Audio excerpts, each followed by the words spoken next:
Hi guys, welcome back. Today we are taking a look at GitLab Runner and how you can install it.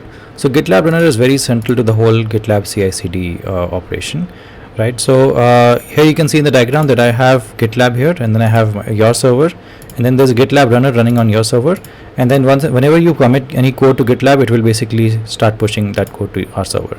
So GitLab Runner helps to register our server where our code needs to be deployed with GitLab, right? So that you can run CI/CD pipelines and you can schedule jobs and all of those things. Now, when you go into your GitLab project, whenever you go inside any project, you can go to settings, right? And you can click on CI/CD. When you click on CI/CD, you come to runners, you expand runners, and this is exactly where you'll see your runner once you create it. So, and you have to register your runner here. And I'll be showing you that in a minute. And then you have your CI/CD, and in your general menu, you must have seen this CI/CD option where you can configure your pipelines, and your editor where you can configure the entire file on how the things need to be deployed, and then your jobs and schedules. I will make a video on this soon, but this actually, the installing the GitLab Runner is the more important part, right? Because once that's up and running, everything else is pretty simple. So what I've done is, for the purpose of this video, I've created a new server called Runner Test. It's a cloud machine. I've done this on DigitalOcean, but you can do it on AWS or Azure or Google or any other place, right? Whichever allows you to create a small instance. So this is my IP address, 68.183.8.251. So all I have to do is I have to SSH into this machine, and then I have to install GitLab Runner and register that GitLab Runner with my GitLab account. So let me show you the entire process. So let's first start with SSH root at my IP address.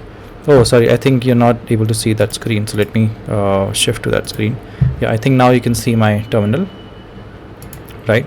So SSH root at 68.183.82.251.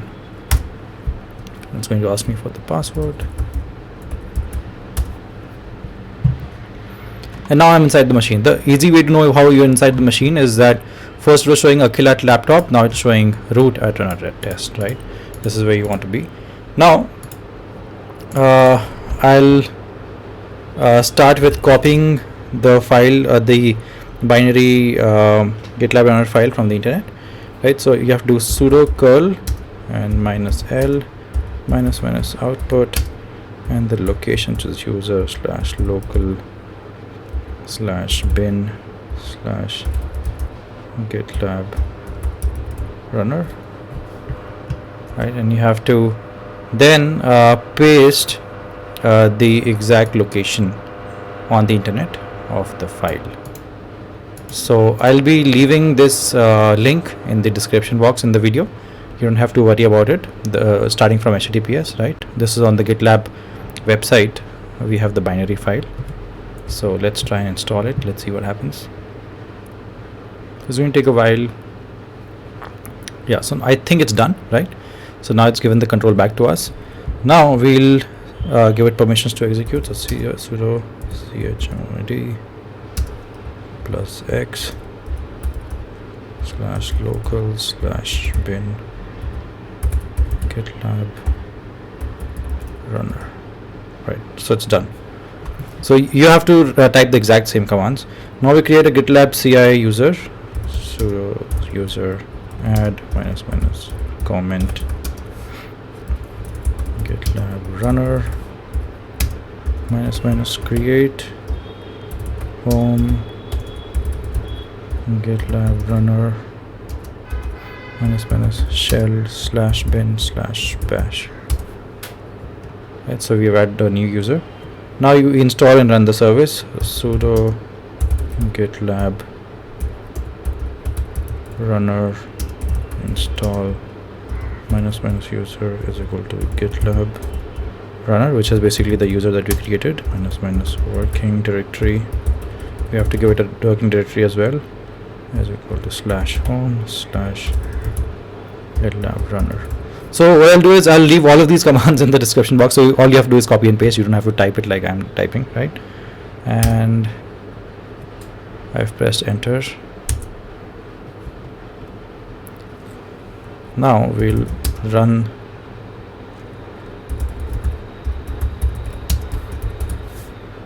start the service.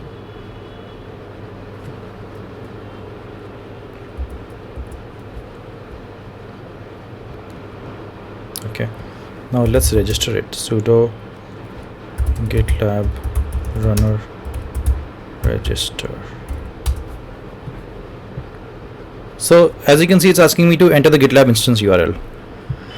So let me now shift the control back to the Google Chrome from my video recording platform.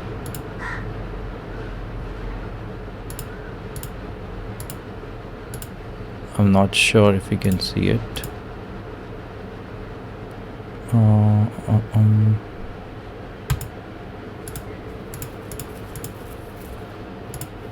Yeah, I think now you should be able to see it. So if you go back to GitLab, and if you go back to your how I showed you to go into your CI/CD and into the runner, you can see when it says register the runner with this URL. So you copy this URL and copy this registration token also. Okay, so copy both of these things and you can save that in your notepad file. So I'll copy it and I'll shift the control back to the terminal, and I'll copy and paste this GitLab instance URL, which is gitlab.com in my case, and registration token.